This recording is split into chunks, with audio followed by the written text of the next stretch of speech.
Divided Faiths by Rodney Hamright and Suderite.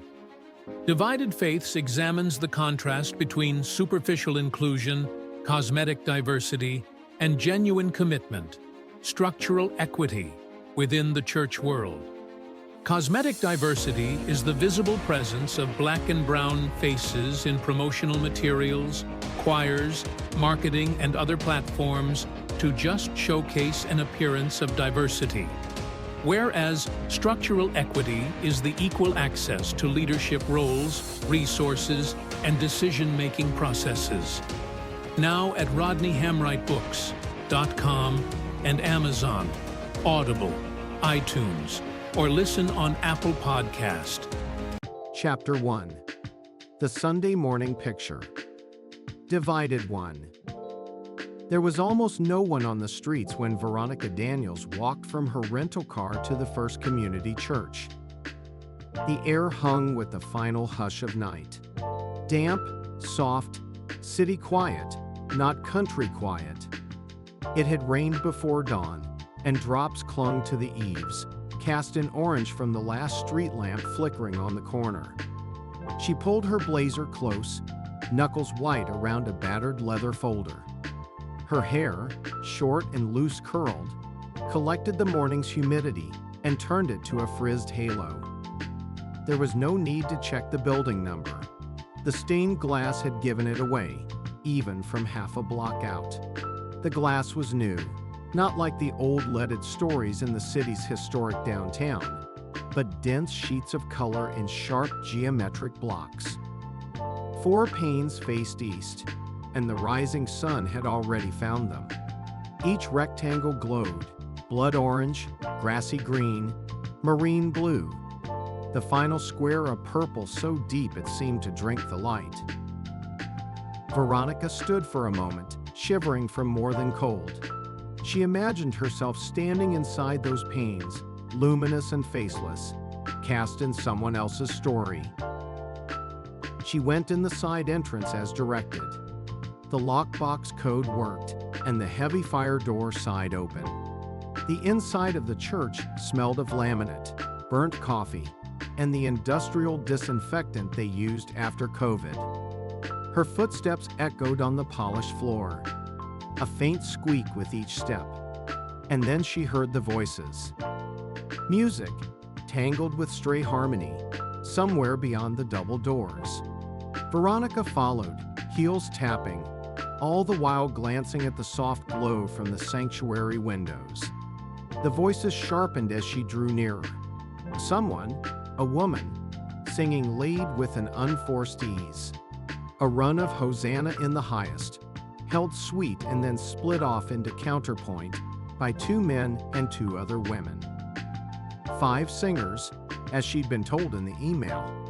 The notes were careful, almost tentative, as if they didn't want to wake up the building just yet. She opened the sanctuary doors a crack. The light inside was different, gentler, less clinical than the hallway's fluorescence. The sanctuary was empty except for the worship team clustered around 3 microphones and a low table piled with donut boxes.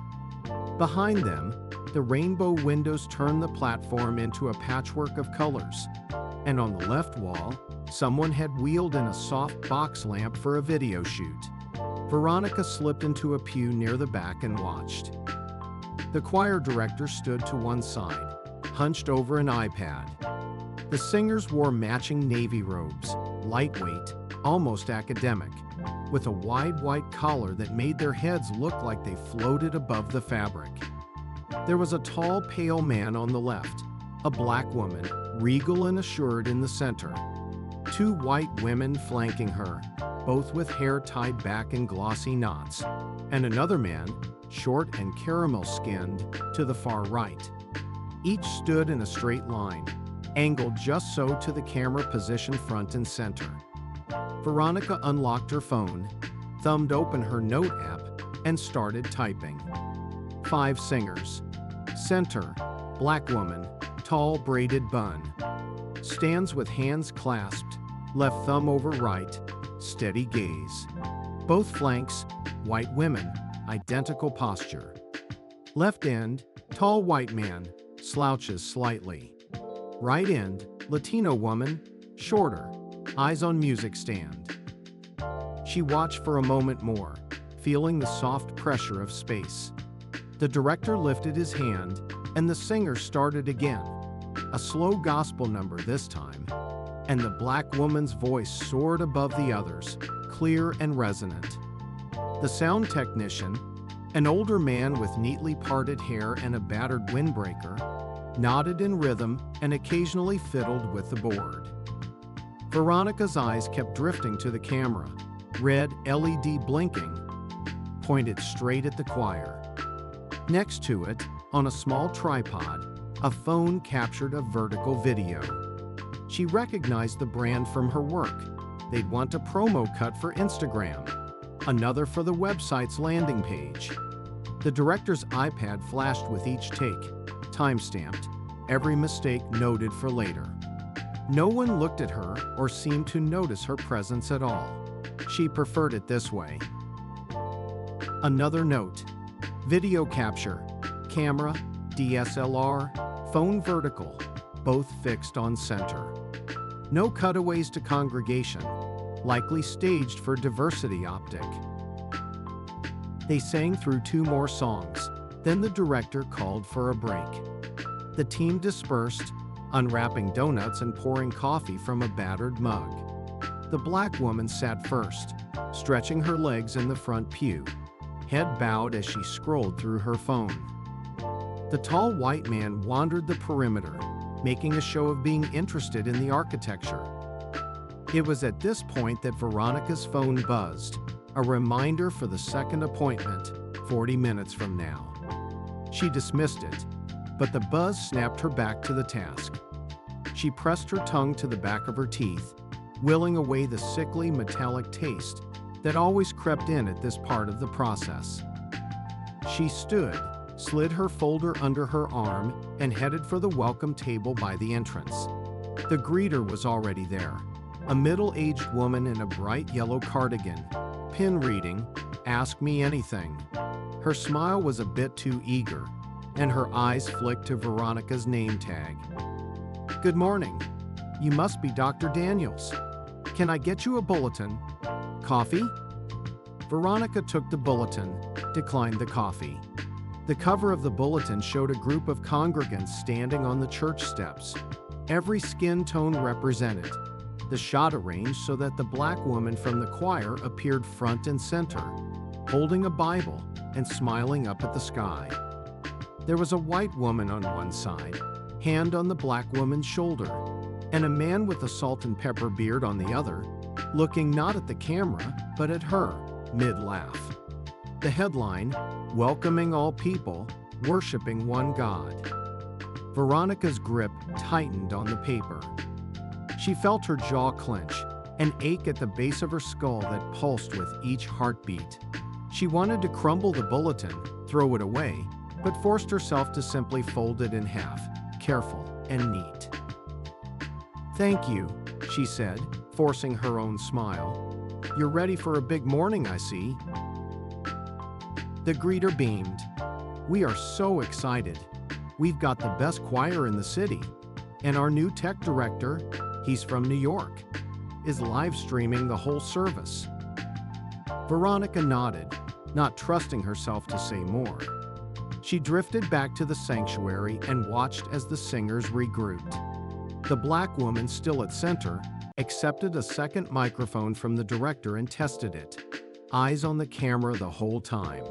A producer, perhaps from the communications committee, hovered behind the tripod, occasionally stepping in to adjust the framing or ask the black woman to smile a little bigger. The rehearsal resumed, and this time the notes grew bolder. The team sang with confident precision that only came from dozens of iterations. Every phrase, every blend of harmony, drilled into muscle memory. Veronica's note-taking slowed. She simply watched, and in the watching, her mind wandered. She thought of the first time she'd stood in this position, not as observer, but as participant. Another church, another city, almost 2 decades ago. She'd been new to the congregation, barely out of college, and one of the younger black members by a wide margin. The senior pastor had approached her after a service, smiling wide, with that casual entitlement that never sounded quite like a question. "We're updating the website," he'd said, "and we'd love to have you in the latest photos. You're such a welcoming presence. Would you be willing?" She'd said yes, wanting to please, wanting to belong. On the day of the shoot, the photographer had placed her in the exact center of every shot, flanked her with beaming white elders, with the youth pastor and the worship leader, with a rotating cast of volunteers. In the candid photos, she was always in front and center, hands open, smiling and dazzling. The photographer, a balding man with a lanyard that read Canon Ambassador, kept repeating, "Just a little closer if you could. Great. Now, can you look a bit more welcoming?" The white members smiled on command, comfortable in their own arrangement. Veronica smiled until her jaw hurt, until she was dizzy from being seen and never actually regarded. The photos appeared on the church homepage within a week. For years, she'd see herself there, perpetually inviting, holding out invisible arms to new and returning guests. After a while, she stopped attending and then stopped looking. But the image persisted, her likeness doing the work of diversity long after she'd left. The memory left a taste in her mouth like pennies. Back in the present, the worship team had finished their run-through and were gathering their things. The black woman caught her eye for a second, just a glance, but there was something in it. Recognition? Solidarity? Or the old familiar calculation? "Are you like me? Do you see what I see?" Veronica nodded once, small, and the woman's lips curved just barely at the corner. She pocketed her phone and left through the same side door, walking into the morning light. The city was waking up. Buses grumbled down the avenue. Joggers in neon shorts panted up the steps of the nearby library. Veronica stopped at the corner, pulled out the folded bulletin, and ran her thumb along the crease. It was perfectly centered. The colors bled into one another, brilliant and cold. She slid the bulletin into her folder and kept walking, head down, eyes fixed on the next address in her itinerary. The day was only beginning, and already she felt the ache of familiar patterns reasserting themselves. Beautiful, ordered, and just a bit too clean. Divided too. The parking lot of Riverside Fellowship was already half full when Veronica arrived, even though it was barely 8. The campus rose out of the suburban sprawl like an ultra-modern library, all tinted glass and brushed steel, with concrete walkways radiating out from the main entrance in careful symmetry. The landscaping was young. Small trees, squared-off hedges, grass clipped to a regulation half-inch. She found a spot near the visitor entrance, turned off the ignition, and sat in the hush of the car for a moment, waiting for her heartbeat to settle. She scrolled through her email, found the relevant contact, reception, no last name, no title, and reread the open invitation for self-guided observers. No sign-in required, just a discreet visit to the main welcome center. "We're proud of what we've built," the email concluded, and Veronica almost laughed at how little the phrase meant. The walk to the lobby was quick, the frigid air gone already, replaced by a glare of spring sunlight reflecting off everything. As she stepped inside, the glass doors hissed open, and she was immediately greeted by a wash of ambient Christian pop, piped at just the right volume to suggest energy without inviting real listening. The lobby was enormous, white and silver and blue, with a 40-foot ceiling and ringed by digital display screens. Everything gleamed, but nothing felt lived in. Veronica scanned the screens, watching them loop through high-resolution images. The pastor's face, smiling. The children's ministry all pastel balloons and grinning preschoolers. And a rapid-fire montage of the worship team. She counted each time the screen showed a new leadership group shot. 15 white faces, then one light brown in the dead center, then back to white. The single face of color always appeared in the middle, anchoring the group, steady and unblinking. Veronica wondered if the positioning was deliberate, or if by now the algorithm knew exactly what was expected. A pair of greeters manned the welcome desk, both women, both white. They wore matching blue polos with the church logo in silver thread. Veronica considered approaching, but instead found a spot by the wall and observed. Her phone, half hidden by her palm, glowed with the Notes app open. Digital lobby display, 6x6 cycles, same pattern. Brown face is center of all staff shots. 0 variance.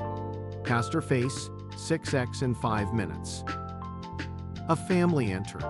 A man, a woman, 2 kids, all brown-skinned, probably Hispanic, though Veronica guessed only by the quick burst of Spanish the mother used to corral the younger child.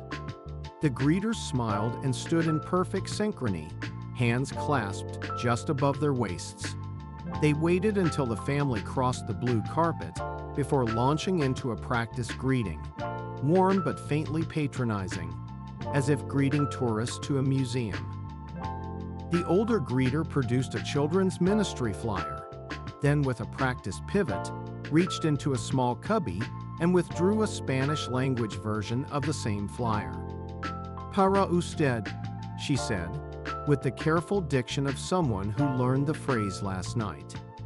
The woman took it, smiled politely, and led her children away to a play area fenced off by clear plexiglass. Veronica watched the exchange with a kind of numb fascination. The family never lingered. They didn't even look at the welcome desk again. Veronica typed, "Hispanic family, greeted with Spanish flyer, offered directions to kids' play area. Immediate segmentation, no offer to join main service?" She circled the lobby, fingers tracing the seam of her phone. The secondaries, cafe, bookstore, nursery, were already open. Every table in the cafe was clean, every muffin under its own glass dome. She saw a line of small pamphlets at the entrance to the Global Missions alcove, and curiosity tugged her toward them. The alcove was a semicircular room lined with glossy posters, each promoting a different outreach initiative. Drilling wells in Ghana, building schools in Guatemala, training leaders in Southeast Asia. Veronica's gaze settled on the literature rack. The first brochure had the headline, "Transforming the World Together," and below it, a photo that hit her like a slap. It was her own face, unmistakable even though it was 5 years and 10 pounds ago, smiling in a crowd of children on a dusty road in El Salvador. She recognized the shirt, the setting, the way her left hand curled out of the frame because she'd been caught off guard by the photographer. The caption below, "Our diverse outreach team, local and global, hand in hand." Her fingers trembled as she picked up the brochure, running her thumb over the slick paper. She remembered that trip, the jet lag, the long hours, the way the team leader had gently encouraged her to spend more time out front because the kids really connect with you. She'd posed for dozens of photos, some candid, some not, but always with a child on each side and always centered in the frame. When the trip ended, she didn't see herself in the debrief video, only in the stills, always in the middle, always smiling. She read the next line of the brochure. "Veronica Daniels, a true bridge builder, exemplifies our vision for a world united in Christ." Her jaw clenched so tight, she tasted blood. It took a full minute before she could unfold the paper, scanning the rest for more of herself, for any mention of who she really was. The bio said nothing about her work, her research, her actual presence on the team, just bridge builder. She slid the brochure into her bag, not bothering to fold it. Behind her, a low hum of voice signaled the transition to the next service block. She followed the crowd down a main hallway, past Sunday school rooms and glass offices, into the main auditorium. This space was unlike any church she'd grown up in. No pews, just theater seats rising in a shallow fan. The stage was massive, framed by 2 projection screens and a pulpit made of translucent blue acrylic. The worship team was already rehearsing. This group was younger, slicker, outfitted in skinny jeans and branded sneakers. The lead singer, a white man with perfectly gelled hair, held the mic close to his mouth, eyes closed in holy concentration.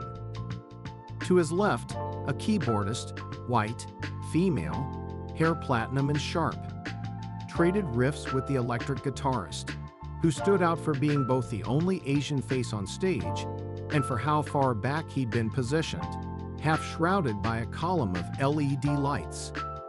Veronica's note: worship band, 6 members, 1 Asian male, guitar, placed rear stage left, never interacts with front line. Lead, white male, takes all solos. 0 rotation in positions? She settled into a chair near the rear, notebook opened on her lap, and watched the rest of the rehearsal. Every so often, the team would pause to laugh at an in-joke or rehearse a particularly tricky transition. The lead singer rarely addressed the guitarist, and when he did, it was with a nod or a thumbs up from the edge of the frame. Veronica pulled out the mission brochure and turned it over in her hands. The same photo repeated on the back, smaller, framed by text about reaching across boundaries and living the unity of Christ.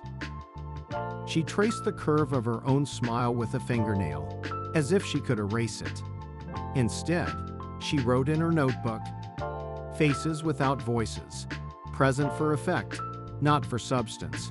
Visibility does not equal inclusion." 2021 versus now equals no real shift. The worship band finished, and a few early arrivals filtered in, scattering across the auditorium. One of the ushers, mid-20s, black jeans, lanyard with QR code, caught her eye and waved her over. Veronica hesitated, then approached. "Hi, welcome to Riverside. Are you new here or just visiting?" His voice was friendly, and his smile seemed genuine. But Veronica couldn't help noticing how he stood at a precise, professional distance. "Just visiting," she said, flashing her researcher badge as if it were a talisman. "I'm auditing different services as part of a project. I hope that's okay." He grinned. "Absolutely. We get a lot of guests. There's a survey at the info desk if you want to leave feedback." She nodded, thanked him, and stepped away. Her pulse had barely slowed since the missions brochure, and the nerves made her skin feel too tight. She ducked into a side corridor and found a row of empty chairs. She sat, staring at the mission photo again, and this time let the memory flood her body. The El Salvador sun, the children's sticky hands, the way the team leader always called her our people person. She hated the phrase, but smiled for the camera every time. A text arrived from her contact at New Life Assembly. "Running late, but service at 10 if you want to drop in. They'd love to meet you, Dan." Veronica closed the message, shut her notebook, and pulled herself upright. There was one more stop. She stuffed the brochure deeper into her bag, zipped it shut, and headed back through the lobby, not pausing to watch the cycling headshots or the way the staff always smiled a little wider for the next arrival. The glass doors slid open, and she blinked in the bright air. The ache in her jaw had not faded. But she kept walking, toward the edge of the parking lot, toward her car, and the third address in her itinerary. As she left, the blue glow of the lobby followed her, refracted in every mirrored surface. Veronica wondered how many times her image would appear today, and how many more times before she finished the work. Divided 3. New Life Assembly sat at the edge of a strip mall, between a Dollar Tree and a shuttered donut shop, all stucco, and blue awnings under the glare of a waning afternoon. Veronica pulled into the cracked lot, parked beneath a warped banner that read, "Welcome home," and let herself sit for a moment, hands on the steering wheel, eyes closed. The heaviness from the last visit had pooled in her stomach, but she forced herself to catalog it, to feel it, and then set it aside. Inside, the air was thick with the scent of cinnamon candles and just brewed coffee. A volunteer in a crisp polo offered her a free donut hole and pointed her toward the auditorium, where the pre-service band was running a sound check. The music was upbeat, but every note felt rehearsed. Veronica smiled politely and took the familiar route, down the left side aisle, past the ushers, into the shadows of the back pew. Before the lights dimmed, she took out her tablet. The church Wi-Fi was open, fast, and she navigated straight to the New Life Assembly homepage. Every banner photo showed a neat arrangement of faces: black, brown, Asian, white. Every ministry page included at least one diverse child. There was even a scrolling banner at the bottom of the site cycling through testimonials. In 6 minutes, she counted only 2 faces that repeated. And in every case, the faces of color anchored the imagery, just as at the morning's churches. She opened her notes, toggled between the site and her own observations. Website equals aspirational. 17 out of 20 homepage images show BIPOC individuals. Actual attendance, approximately 90% white, 10% other, guessing 4 to 5 Latinx, 2 Asian, 1 black family observed. All staff photos are white, except youth director, possibly biracial. She looked up as the band finished its rehearsal. More people had drifted in, families, mostly, some singles, a pair of older women with matching perms, who ignored everyone but each other. The minorities scattered in the seats, never clustering, never front and center. She tried not to make a checklist of them, but old habits lingered. One black teenager near the left aisle, earbuds in. A Southeast Asian couple, arms folded tight. A Latinx mother with 3 kids, sitting 2 rows ahead, already scanning the stage for what to expect. The sanctuary itself was well lit, tastefully updated with faux wood accents, and a LED cross that glowed in slow cycles, blue, then violet, then pink. The worship leader, a blond man in his 20s, wore skinny jeans and a shirt with "All are welcome" stenciled in rainbow letters. The band behind him was all white, except for the drummer, whose skin was several shades darker, and whose eyes never left the music stand. When service started, the lights dimmed further. Veronica pulled her blazer tighter and slouched into the pew, using the glow from her tablet to continue her analysis. She watched the worship team. She watched the congregation. She watched the subtle cues, the way the greeters only waved when someone who looked familiar arrived, the way the youth leader scanned the rows with a nervous, eager energy. Even the teaching pastor, when he stepped up to preach, began with a joke about seeing some new faces, and Veronica felt her scalp tingle as the room's attention flickered to her for a brief, awkward moment. She barely heard the message. Her mind wandered, looping through the day's image-centered faces, smiles curated and posed, the ache behind her own mask. She took note of the transitions between songs, the way the band high-fived each other during prayer breaks, the subtle choreography that kept the stage arrangement constant. Service ended with a benediction and a polite stampede to the lobby. Veronica waited until most had gone, then ducked out the side exit and let herself breathe. Her apartment was a 10-minute drive away, but she took the long way back, circling through the city's historic neighborhoods, past the crumbling church she'd attended as a child, past the strip of old row houses with their chipped paint and blackout curtains. She arrived at her building as dusk settled, the street lamps flicking one by one. The cafe near her building was open late. She ordered a double espresso, declined the pastry, and found a corner table with a view of the street. She spread her notes, her tablet, and her phone across the worn wood surface, creating a small fortress of information. There was a familiar comfort in this: control, pattern, and a sense of movement. She began to go over the day's findings, using colored pens to link themes. Blue for representation. She circled every instance of a face of color on a website, in a brochure, on a stage. She drew arrows to the real-world counterparts, noting each time reality failed to measure up. Red for voice. She highlighted every mention of speaking roles, of leadership, of who got to tell the story versus who merely appeared in it. The red lines were sparse, sometimes stretching from one end of the page to a tiny dot on the other, like a bridge that never found its anchor. Green for agency. She scribbled around the places where people of color made decisions, shaped the event, led from the front. The green ink barely made a mark.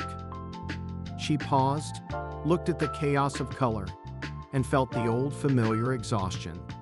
She sipped her espresso, letting the bitter heat clear her palate, and then forced herself to write. Not for the notes, but for herself. Faces without voices. Front and center but never heard. Diversity in photos, not in power. Always the symbol, never the substance. She stopped, pen hovering, and stared at the words until they blurred.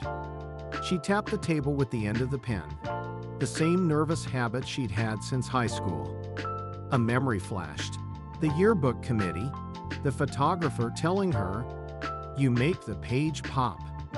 Don't hide in the back." She'd done what she was told, then, too. The cafe grew dimmer as the sky outside shifted from blue to indigo. Veronica sat motionless, then slowly began to stack her papers, aligning each sheet until the edges matched perfectly. The ritual steadied her hands, returned her pulse to normal. In the margin of her notebook, she wrote, "What does it mean to be seen? Who gets to tell the story? When does visibility become a trap?" The questions felt heavier than any answer she could imagine. Still, she started a new page, and at the very top, in neat block letters, she wrote her thesis. Tokenism is not transformation. The image of inclusion can never replace the work of belonging. She put the pen down and stared out the window. The street was empty except for a man on a bicycle, coat flapping, head down. Veronica watched him pedal past, vanishing into the dark. She wondered, not for the first time, if her own work would ever change anything, or if she too would vanish, smiling from the center of a brochure, but silent in the story that mattered. The cafe lights flickered once, then steadied, warm and gold against the night. Veronica gathered her notes, packed away her tablet, and left the cafe. The wind had picked up, and with it the smell of rain. She welcomed the chill on her skin. The day was over, but the ache lingered, persistent as the light from a stained glass window long after the sun had set. She walked home, head down, but every step held a kind of purpose. The patterns had revealed themselves, bright and inescapable. Tomorrow, she will begin again. Divided Faiths by Rodney Hamright and Suderite. Divided Faiths examines the contrast between superficial inclusion, cosmetic diversity, and genuine commitment, structural equity, within the church world. Cosmetic diversity is the visible presence of black and brown faces in promotional materials, choirs, marketing, and other platforms to just showcase an appearance of diversity. Whereas structural equity is the equal access to leadership roles, resources, and decision-making processes. Now at RodneyHamrightBooks.com and Amazon, Audible, iTunes, or listen on Apple Podcast.